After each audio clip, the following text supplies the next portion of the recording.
बिस्मिल्लाहिर्रहमानिर्रहीम। Welcome to our channel. मैं हूं शिराज राय और आज डियर स्टूडेंट्स हमने आपके लिए क्लास 11 का मोस्ट इंपॉर्टेंट लेक्चर लाए हैं। इस लेक्चर में हम दो चीजें कवर करेंगे। एक हमारे पास ये है कि जब भी किसी डेटा को आप मेजर किसी भी फिजिकल क्वांटिटी को आप मेजर करते हैं तो कितने सिग्निफिकेंट फिगर तक या कितने डेसिमल प्लेस तक आपने आंसर करना है वो चीज हम देखेंगे। Means significant figures in calculation कैसे स्टडी करते हैं हम, कैसे कैलकुलेशन में हम इसको लाएंगे और उसके लिए क्या रूल है इसको फॉलो करेंगे हम।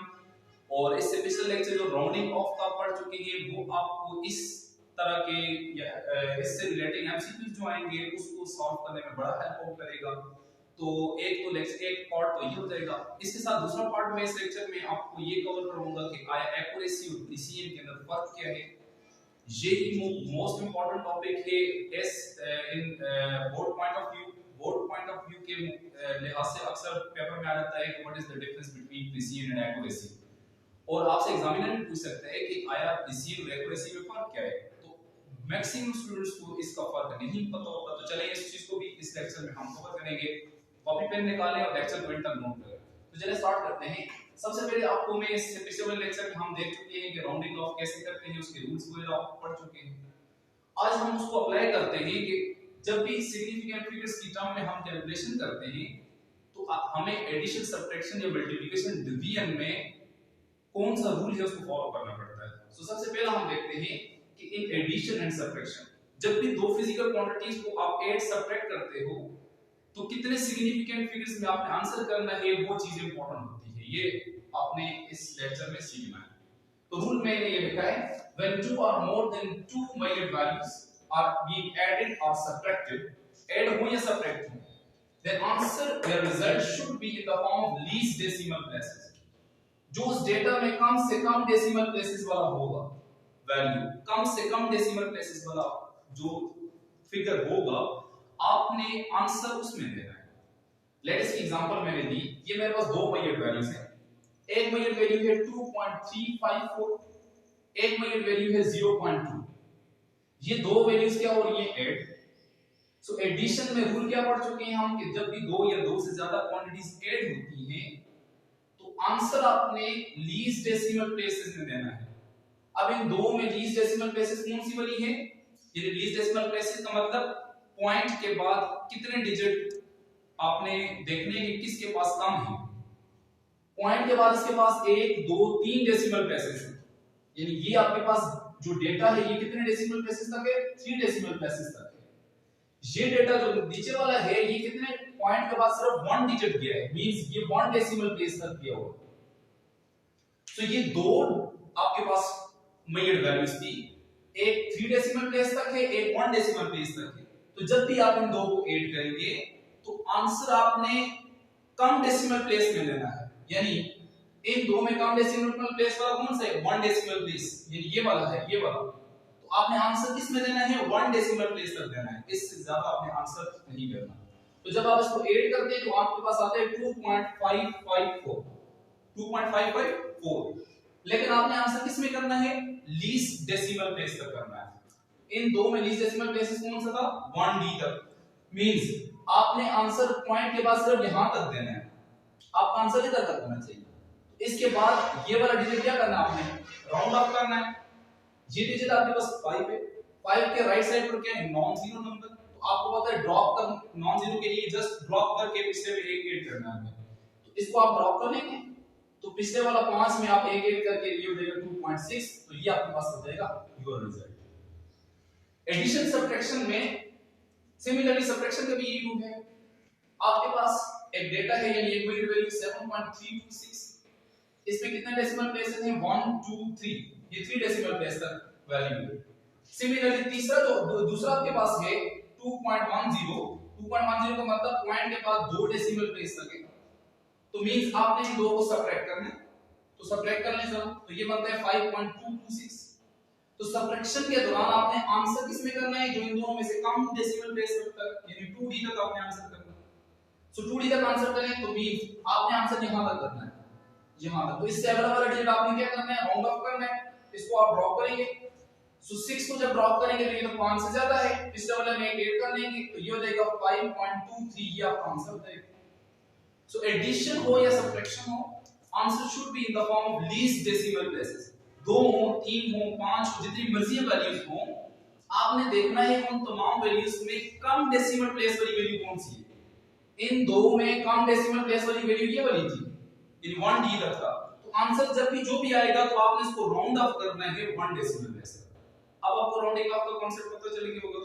राउंडिंग ऑफ हमने किस लिए पढ़ा है? जब भी हम वैल्यूज को कैलकुलेट करते हैं तो उसका आंसर हमने राउंड ऑफ करना है एडिशन सब्ट्रैक्शन में जो कम डेसिमल प्लेस रखेगा। इन दो में कम डेसिमल प्लेस कौन सा रखता है? ये वाला, यानी 1D। सो आपने आंसर किस में देना है? 1 decimal place. So means keep in mind whenever two or more than two quantities are being added or subtracted, your answer should be in a least decimal place. या round off your answer in the least decimal place. अपने answer को round of करें और किस decimal, least decimal place तक answer को round of करें। इसमें लॉजिक भी समझें। या बस 2.354 था, इसमें कितने सिग्निफिकेंट फिगर्स हैं आपको पता है? 1 2 3। ये 3 तो एग्जैक्ट है और लास्ट वाला मैंने आपको बताया था ये हमेशा क्या होता है? डाउटफुल होता है। ये एग्जैक्ट होते हैं, ये डाउटफुल होता है। तो exact value plus first doubtful digit is known as what? Significant figures. इसमें कितने सिग्निफिकेंट फिगर हैं? 1 2 3 4। हमेशा बताया था मैंने कि 1 2 3 वैल्यू तो एग्जैक्ट है, लेकिन आखिर वाली क्या है? ये हमारे पास अनसर्टेन वैल्यू है, इसको डाउटफुल डिजिट भी कहा जाता है। सिमिलरली दूसरा जो है, इसमें कितने सिग्निफिकेंट फिगर हैं? 1, यानी इसका ये वाला डिजिट कौन सा है? डाउटफुल। अगर और करें डाउटफुल डिजिट कहां से? इन दो को जब कंबाइन करके एक बनाएंगे, यानी ऐड करेंगे, रिजल्ट बताएंगे, तो डाउटफुल कहां से स्टार्ट होता है? डेटा में डेसिमल के बाद वंस प्लेस, यानी ये आपके पास 1 डेसिमल प्लेस से डाउटफुल डिजिट स्टार्ट हो जाता है। मींस ये वाला कौन सा डिजिट है? डाउटफुल। सो मींस पॉइंट के बाद फर्स्ट डिजिट आपका डाउटफुल स्टार्ट हो जाता है। तो मींस यहां पर आपके पास ये अगर डाउटफुल है तो जब आंसर देंगे तो डाउटफुल कहां से स्टार्ट होता है? 5 से। तो 5 से आगे सारे डिजिट कैसे हैं? डाउटफुल। तो मींस आप पढ़ चुके हैं 2 तो एग्जैक्ट है और उसके बाद आपने लेना है फर्स्ट डाउटफुल डिजिट। वो मैंने फर्स्ट डाउटफुल डिजिट का कांसेप्ट आपको बताया था, वो यहां पर आपको समझ आएगा कि हमेशा आपके पास एडिशन सब्ट्रैक्शन के दौरान हमने देखा ऐड हो रहे थे जब, इसका डाउटफुल ये वाला है, यानी फर्स्ट डाउटफुल डिजिट कौन सा? ये वाला। इसका डाउटफुल लास्ट वाला हमेशा डाउटफुल होता है, इसके पास लास्ट वाला एक ही है, तो पॉइंट के बाद ये वाला क्या है? डाउटफुल है। इसका डाउटफुल ये वाला है। तो जब इन दो को कंबाइन करके आंसर बताएंगे तो डाउटफुल कहां से स्टार्ट हो रहा है? पॉइंट के बाद फर्स्ट डिजिट से डाउटफुल स्टार्ट हो जाता है। मींस यहां से आगे सारे क्या हो जाते हैं? डाउटफुल हो जाते हैं। इन तमाम डाउटफुल में ये 1 2 3 डाउटफुल है, तो तीनों में से फर्स्ट वाला डाउटफुल डिजिट क्या होगा? सिग्निफिकेंट होगा। ये वाले क्या होंगे? इनसिग्निफिकेंट। तो मीन जो इनसिग्निफिकेंट है इनको हम राउंड ऑफ करके आप सिग्निफिकेंट डिजिट तक इसको आंसर करना है, दैट इज 2.6। सिमिलरली इसमें देख लें, इसमें क्या है आपके पास? ये 3 वैल्यू एग्जैक्ट है और लास्ट वाला क्या है आपके पास? Doubtful digit. सिमिलरली ये दो एग्जैक्ट है और आखिर वाला 0 क्या है? डाउटफुल है। समझ आ गई बात आपको? मींस डाउटफुल इन दोनों को जब आप देखें तो डाउटफुल कहां से स्टार्ट होता है? पॉइंट के बाद सेकंड नंबर जो है, सेकंड डेसिमल प्लेस से डाउटफुल स्टार्ट होता है। सेकंड डेसिमल प्लेस कौन सा है? ये, यानी यहां से डाउटफुल स्टार्ट हो जाता है। तो यहां से जब डाउटफुल स्टार्ट हो जाता है, ये फर्स्ट डाउटफुल होगा, ये सेकंड डाउटफुल है। सो मींस आपने सिग्निफिकेंट फिगर्स कौन से होते हैं? Exact values into first plus first doubtful digit. तो ये आपके पास क्या है? फर्स्ट डाउटफुल डिजिट है। फर्स्ट डाउटफुल डिजिट है तो आपने इसको राउंड ऑफ कर लेना है। किस पर? ये हो जाएगा 6 को राउंड ऑफ करें तो ये चूंकि 5 से जाता है तो ये हो जाएगा 5.23, तो ये आपके पास आ जाएगा। ये एग्जैक्ट था तो ये आपके पास फर्स्ट डाउटफुल था, तो ये इनसिग्निफिकेंट फिगर्स में आपने आंसर दे दिया। तो ये चीज आपके पास की एडिशन एंड सब्ट्रैक्शन की रूल था, यानी कितने सिग्निफिकेंट फिगर्स आपको अपने आंसर करना है, उसको चेक करने के लिए आपने लीस्ट डेसिमल नंबर को देखना है, आंसर भी आपने राउंड ऑफ करना है लीस्ट डेसिमल नंबर तक। ठीक है। सिमिलरली हमारे पास नेक्स्ट रूल है वो है multiplication and division. Multiplication and division rule, whenever two or more than two measured values are being multiplied or divided, then answer should be in the form of least significant number. जब भी 2 3 4 number आपस में multiply divide होंगे तो answer हमने उन तमाम में जो लीस्ट सिग्निफिकेंट फिगर वाला जो वैल्यू होगी उस तक आपने राउंड ऑफ करना है। फॉर एग्जांपल एक वैल्यू आपके पास है 2.35, एक वैल्यू आपके पास है 1.003, 1.003, एक है 2.35। अब जरा गौर करें इन दो में सिग्निफिकेंट फिगर्स किसके ज्यादा हैं? इसके सिग्निफिकेंट फिगर हैं 3, इसके पास सिग्निफिकेंट फिगर कितने हैं? 1 2 3 4। आपका आंसर इसके गिर्द होना चाहिए जो इन दो में कम सिग्निफिकेंट फिगर रखता है। यानी आपने आंसर कितने सिग्निफिकेंट फिगर में देना है? 3 सिग्निफिकेंट फिगर में देना है। तो answer should be round off up to 3 significant figures. तो जरा गौर करें, इसको जब इसके साथ मल्टीप्लाई करें आपके पास आता है 2.35705, ये आपके पास आता है। अब आपने इसको राउंड ऑफ करना है, जो इन दो में कम सिग्निफिकेंट फिगर वाला होगा उस तक राउंड ऑफ करना है। तो इन दोनों में कम सिग्निफिकेंट कौन सा वाला है? 3 कम सिग्निफिकेंट वाला है। सो आंसर कितने सिग्निफिकेंट फिगर होना चाहिए? 3 तक, यानी यहां तक आंसर होना चाहिए 1 2 3। ये वाला डेटा आपने क्या करना है? राउंड ऑफ, ये ड्रॉप करना है। सो इस डेट इसको ड्रॉप करें तो 7 क्या है? 5 से ज्यादा, तो ड्रॉप करेंगे तो पिछले में 8 करेंगे, you get 2.36। This is your answer. यही सिंपल इज दैट। वैसे भी आप समझ सकते हैं दो क्वांटिटीज मल्टीप्लाई हो रही है, ये दो क्वांटिटी मल्टीप्लाई होंगी तो डेफिनेटली आंसर किसके राउंड अबाउट आ रहा है? 2 के राउंड अबाउट आ रहा है। तो मींस 2 में कितने सिग्निफिकेंट फिगर्स हैं? 3। तो आंसर में भी कितने सिग्निफिकेंट फिगर्स होने चाहिए? 3। अब बात करते हैं इसके ऊपर डिवीजन रूल के ऊपर जाते हैं। अब डिवीजन के अंदर क्या है हमारे पास? एक है 3.2 10 पावर 3 डिवाइडेड बाय 362 मैंने लिख दिया। जब इस गैर, चूंकि ये तो आपके पास पावर ऑफ 10 इज इनसिग्निफिकेंट मैंने बताया था, तो ये सिग्निफिकेंट नहीं है। कितने सिग्निफिकेंट फिगर ऊपर? 2 ऊपर significant figure, number of significant figure is 2। Denominator में 1 2 3 3 सिग्निफिकेंट फिगर्स डिनोमिनेटर में। ये बात समझ आ गई? अब इस टाइम इसके दो हैं, इसके पास 3 सिग्निफिकेंट फिगर है। आंसर आना चाहिए 2 सिग्निफिकेंट फिगर्स में, क्योंकि ये तो इनसिग्निफिकेंट आ गया, 10 पावर ऑफ 10 इनसिग्निफिकेंट है। तो जाहिर सी बात 3.2 को 362 पे डिवाइड करेंगे आंसर 0 पॉइंट समथिंग आएगा, यानी आंसर आ रहा है 0.00889।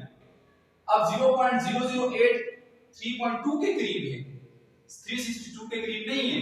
तो आंसर आपने कितने सिग्निफिकेंट फिगर में लेना है? 2 में। पावर ऑफ 10 तो है ही इनसिग्निफिकेंट, इसको छोड़ दें। तो आंसर आपके पास ये इतना बड़ा आ रहा है, तो मींस इसको राउंड ऑफ करना है कितने सिग्निफिकेंट फिगर्स तक? 2 सिग्निफिकेंट फिगर्स तक। तो जरा गौर करें, इस पॉइंट के बाद 1 2, यानी ये यहां तक आपने आंसर करना है। तो मींस इसको क्या करना है? ड्रॉप करना है आपने। तो 8 है, 8 को ड्रॉप करें, 5 से ज्यादा है, लिहाजा पिछले वाले में 1 ऐड हो जाएगा। तो पिछले वाले में 1 ऐड हो जाएगा तो ये हो जाएगा आपके पास कितना? ये 0 है, तो पिछले वाले में 1 ऐड हो जाएगा, ये हो जाएगा 0.01 10 पावर 3 10 पावर 3 इनसिग्निफिकेंट है। Number of significant figure answer में कितने हैं? 2। अब चीज आपको समझ आ गई।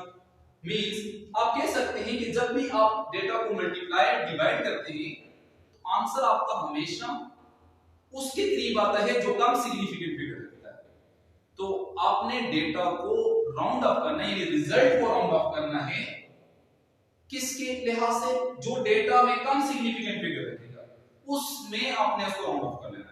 इसमें कितने थे? 3। आंसर को मैंने राउंड ऑफ कर दिया 1 सॉरी 3 सिग्निफिकेंट फिगर थे, ये 1 सिग्निफिकेंट फिगर 2 3, यहां तक आपने आंसर करना है। इसको क्या करना है? ड्रॉप कर लिया। ये चीज वैसे भी आपको मैंने समझा दी, क्योंकि आप जब मल्टीप्लाई डिवाइड करते हैं तो आंसर हमेशा कम सिग्निफिकेंट फिगर वाले नंबर के पास आता है। आपने इन दो को मल्टीप्लाई किया, इन दो में आंसर आपका 2 के ज्यादा करीब आया, तो मींस आपके पास आंसर में कितने सिग्निफिकेंट फिगर होने चाहिए? फिर 3। इसमें आपने आंसर नहीं करना, सिर्फ इसके करीब आंसर आ रहा है, लिहाजा 3 सिग्निफिकेंट फिगर में आपने आंसर करना है। इन दो को डिवाइड किया आपने, ये तो इनसिग्निफिकेंट है, ये दो डिवाइड हो गए, इसमें कितने सिग्निफिकेंट है? 2, इसमें कितने हैं? 3। आंसर आपने डिवाइड किया तो जाहिर सी बात है 0 पॉइंट समथिंग है, ये 3.2 के करीब आ रहा है, इसके करीब तो नहीं आ रहा, लिहाजा आपने इसको राउंड ऑफ करना है रिजल्ट को अप टू 2 सिग्निफिकेंट फिगर्स। तो आपने राउंड ऑफ कर लिया, this is your result. So ये तो आपके पास था कि whenever we are adding at certain physical quantities or subtracting or multiplying or dividing, then we have a certain rule। और वो rule क्या है आपके पास? In addition and subtraction we must follow a least decimal, we must round off a result up to least decimal places।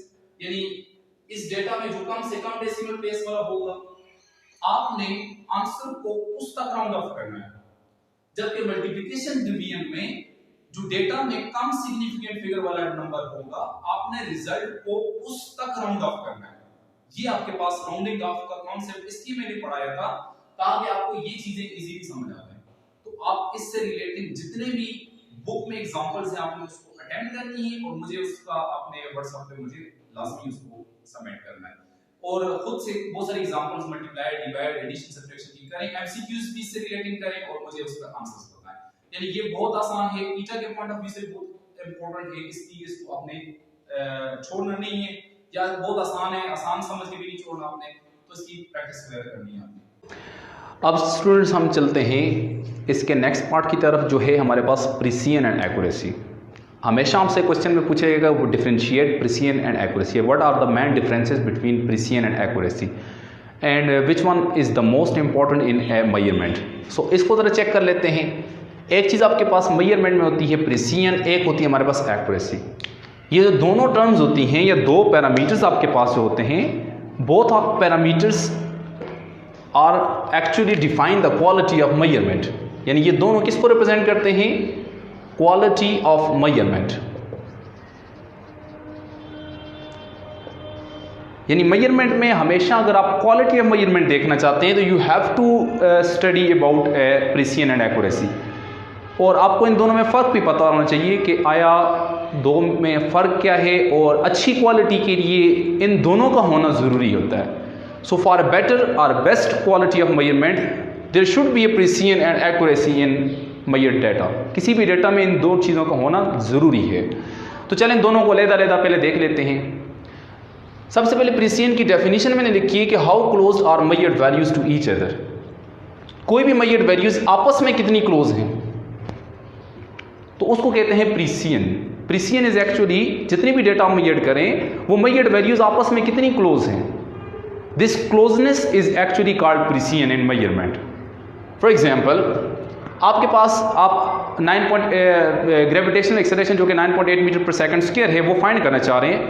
तो आपके पास data आ रहा है जी 9.1 metre पर सेकंड स्क्वायर, 9.2 मीटर पर सेकंड स्क्वायर, 9.3 मीटर पर सेकंड। ये आपने तीन वैल्यू मेजर की हैं। अब तीनों वैल्यूज आप देखें आपस में कैसी हैं, बिल्कुल क्लोज हैं। तो ये क्लोजनेस जो आपस में मेजर्ड वैल्यूज का होता है इसको कहा जाता है व्हाट? प्रिसीजन। सिमिलरली हम चलते हैं अब नेक्स्ट, साथ साथ में डिफरेंशिएट भी करता जा रहा हूँ एक्यूरेसी की तरफ। Accuracy is actually how close are measured value to exact value. कोई भी मेजर्ड वैल्यू एग्जैक्ट वैल्यू के कितने करीब है, ये चीज़ कहलाती है accuracy. For example exact value आपके पास किसी भी डेटा की क्या है 9.8 मीटर। ये एक्सपेरिमेंट है से आपने ग्रेविटेशनल एक्सेलरेशन निकाला जो कि एग्जैक्टली कितना है 9.8 मीटर पर सेकंड स्क्वायर। आपने एक्सपेरिमेंट परफॉर्म किया, आपके पास एक दफ़ा आई वैल्यू 9 मीटर पर सेकंड स्क्वायर, एक दफ़ा आई 9.5 मीटर पर सेकंड स्क्वायर, एक दफ़ा आपके पास 8.6 मीटर पर सेकंड स्क्वायर आई। ये तीन वैल्यूज आप देख रहे हैं, ये इसके करीब हैं, closer to the exact value, इसके करीब करीब नजर आ रही हैं आपको। सो ये वैल्यूज क्या कहलाएंगी? These are accurate value, but these are not precise value. जरूरी नहीं है जो वैल्यू एक्यूरेट हो वो प्रिसाइज भी हो। प्रिसाइज का एग्जैक्ट वैल्यू के साथ ताल्लुक नहीं है। प्रिसाइज का ताल्लुक है कि जब आप उसको मेजर करते हैं तो आपस में वो कितनी क्लोज हैं। जिस तरह ये मैंने देखा ये वैल्यूज, अब ये यूं भी हो सकता है, लेट आपने एक्सपेरिमेंट किया 9.8 मीटर पर सेकंड स्क्वायर एग्जैक्ट वैल्यू है। आपने एक्सपेरिमेंट किया, आपके पास आ रहा है जी इंस्ट्रूमेंट ही ऐसा है कि जिसमें 4.1 मीटर पर सेकंड स्क्वायर आ रहा है, 4.2 मीटर पर सेकंड स्क्वायर आ रहा है, 4.3 मीटर पर सेकंड स्क्वायर आ रहा है, यानी ये वैल्यूज आपके पास आई हैं। ये वैल्यूज आपस में कैसी हैं? बहुत क्लोज हैं, closer to each other. So these are precise value but not accurate. Accurate value नहीं है, क्योंकि एक्यूरेट वैल्यू क्यों नहीं है? क्योंकि मेजर्ड वैल्यू एग्जैक्ट वैल्यू के करीब नहीं है, ये जो जितनी मेजर्ड वैल्यूज हैं। एक्यूरेसी ये बताती है कि कोई भी मेजर्ड वैल्यू आपके पास एग्जैक्ट वैल्यू के कितने करीब है। अगर वो एग्जैक्ट वैल्यू के करीब है आप उसको एक्यूरेट कहेंगे, अगर वो आपस में करीब हैं तो आप उसको कहेंगे प्रीसाइज वैल्यू। अगर वो आपस में भी करीब हैं और एग्जैक्ट वैल्यू के भी करीब है तो आप बोलोगे ये प्रीसाइज भी है और एक्यूरेट भी है। जिस तरह मैंने इसको यूं भी लिख सकते हैं, लेट मैं इसको यूं लिख लेता हूं कि 9.1 मीटर पर सेकंड स्क्वायर, 9.2 मीटर पर सेकंड स्क्वायर, 9.3 मीटर पर सेकंड स्क्वायर। ये वैल्यू कैसी हैं, आपस में क्लोज हैं, लिहाजा ये प्रीसाइज वैल्यू है। ये एग्जैक्ट वैल्यू के भी करीब हैं, लिहाजा ये एक्यूरेट भी है। यानी इस डेटा में आप कह सकते हैं ये एक्यूरेट भी है और ये प्रीसाइज भी है। यानी बहुत सारी 4 पॉसिबिलिटीज आपके पास होंगी। यहाँ पे डेटा में कोई वैल्यू प्रीसाइज हो सकती है, एक्यूरेट नहीं हो सकती। कोई वैल्यूज ऐसी होंगी जो एक्यूरेट होंगी लेकिन प्रीसाइज नहीं होंगी। कोई वैल्यूज ऐसी होंगी जो एक्यूरेट भी होंगी, प्रीसाइज भी होंगी, और कोई वैल्यू ऐसी होंगी जो ना तो एक्यूरेट होंगी ना ही प्रीसाइज होंगी। ये मैंने एक एग्जांपल आपको पहले दी, ये एक्यूरेट थी, प्रीसाइज नहीं थी। ये वाली एक्यूरेट भी है, प्रीसाइज भी है। इससे पिछली वाली एग्जांपल मैंने दी वो प्रीसाइज थी लेकिन एक्यूरेट नहीं थी। एक और एग्जांपल ले लेता हूँ जो ना तो एक्यूरेट है ना ही प्रीसाइज है। लेट मैं वो ये ले लेता हूँ। आपके पास आ जाता है जी कि जो ना तो एक्यूरेट हो ना ही प्रीसाइज हो। यानी मैं यहाँ पर लिख लेता हूँ, इसको यहाँ पर लिख लेता हूँ, दैट इज 2 मीटर पर सेकंड स्क्वायर, 5 मीटर पर सेकंड स्क्वायर, 3.1 मीटर पर सेकंड स्क्वायर। ये वैल्यूज कैसी हैं, आपस में क्लोज नहीं है, लिहाजा प्रीसाइज नहीं है। ये एग्जैक्ट वैल्यू से भी बहुत दूर है, लिहाजा ये एक्यूरेट भी नहीं है। So these are not accurate not precise. So case आपके पास कितने आ सकते हैं, 4 पॉसिबिलिटीज हो सकती हैं। नेक्स्ट हम चलते हैं किसकी तरफ, रिलेशन देखते हैं कि आया प्रीसियन का रिलेशन किसके साथ है। प्रीसियन का रिलेशन किसी भी इंस्ट्रूमेंट के लीस्ट काउंट के साथ है। Precision is inversely related with least count. अगर किसी इंस्ट्रूमेंट का लीस्ट काउंट कम है तो आप उससे हाईली प्रीसाइज मेजरमेंट ले सकते हैं। फॉर एग्जांपल, एक इंस्ट्रूमेंट है जिसका लीस्ट काउंट 1 kg है, यानी वो 1 kg यानी 1 प्लेस से रीडिंग लेता है, तो मीन्स आप उससे डेटा मेजर कर सकते हैं, 2 kg मेजर कर सकते हैं। लेट आपने 3 kg मेजर कर दिया, लेट आपने 4 kg मेजर कर दिया, तो ये आपके पास क्या है, ये इससे आप मेजर कर सकते हैं। ये वैल्यूज आपस में कैसी हैं, क्लोज हैं, है तो ये प्रीसाइज हैं लेकिन क्या है, close to each other, precise तो है। इसके मुकाबले में मैं एक और ले लेता हूं जिस इंस्ट्रूमेंट का लीस्ट काउंट है 0.01 kg, यानी जो 2 डेसिमल प्लेस तक आपको रीडिंग दे सकता है। इससे आपकी रीडिंग जब भी आप मेजर करेंगे आपके पास यूं रीडिंग आएंगे 2.21 kg, यानी 2 डेसिमल प्लेस तक मेजर करेगा, 2.23 kg, 2.24 kg। ये वैल्यू जरा देखें, ये भी क्लोज टू ईच अदर है, ये भी प्रीसाइज है। लेकिन आप इन दो का जब कंपेयर करेंगे, इनमें 1 kg का डिफरेंस आ रहा है, इनमें 0.011 kg का डिफरेंस आ रहा है। ये वाली वैल्यूज इनके मुकाबले में ज्यादा क्लोजर हैं, लिहाजा आप कहेंगे these are more precise as compare to these values. So means हम कह सकते हैं इसका लीस्ट काउंट कम था, तो जब लीस्ट काउंट कम था तो डेटा आपको ज्यादा प्रीसाइज मिल रहा है, जब लीस्ट काउंट ज्यादा हुआ तो डेटा आपको कम प्रीसाइज मिलेगा। So means precision is inversely related with least count. Least count को बढ़ाएंगे प्रीसियन कम हो जाएगी।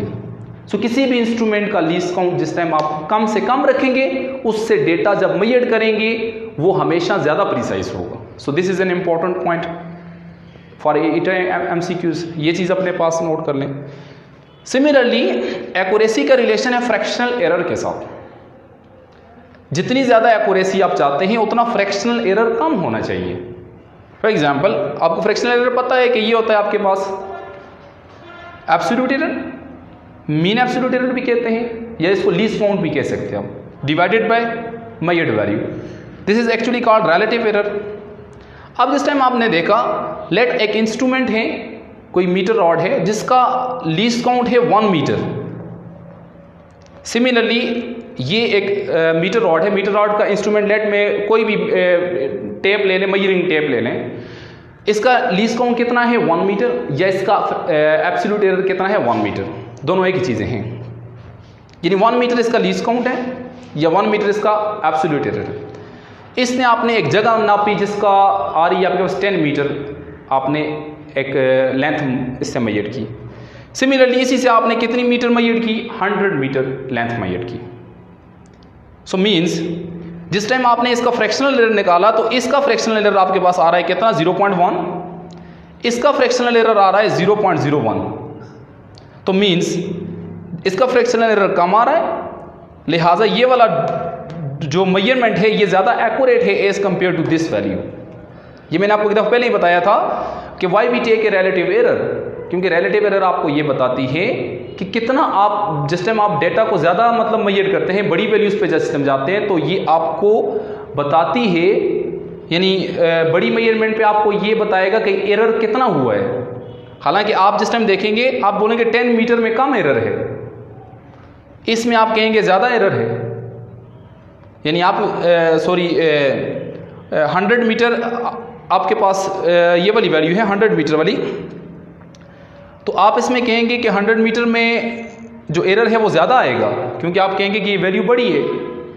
तो कम 10 मीटर में आप बोलेंगे एरर कम होगा, लेकिन आपने देखा इसमें एरर कम आया है और इसमें एरर क्या है, ज़्यादा आया है।